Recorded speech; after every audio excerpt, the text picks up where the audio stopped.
ese wakemera gushyingirwa mu muryango w'abantu noneho ukajya kubana nabo, ukabana na sobukwe na nyokobukwe n'abandi bantu bose mu muryango wabo?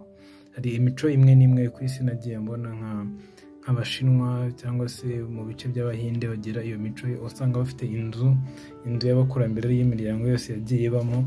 ugasanga buri musore wese ugiye gushaka umugore we aza kuba muri iyo nzu,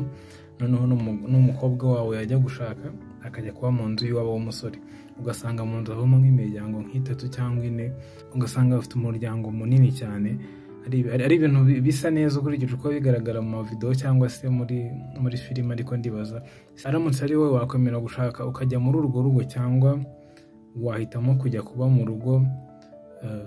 aho ubana n'umugabo wawe gusa n'abana banyu gusa? Ni izihe mpamvu zatuma utajya kuba muri urwo rugo, cyangwa se udakurikiza uwo muco ngo ujye kubana na ba sobukwe na ba nyokobukwe bose?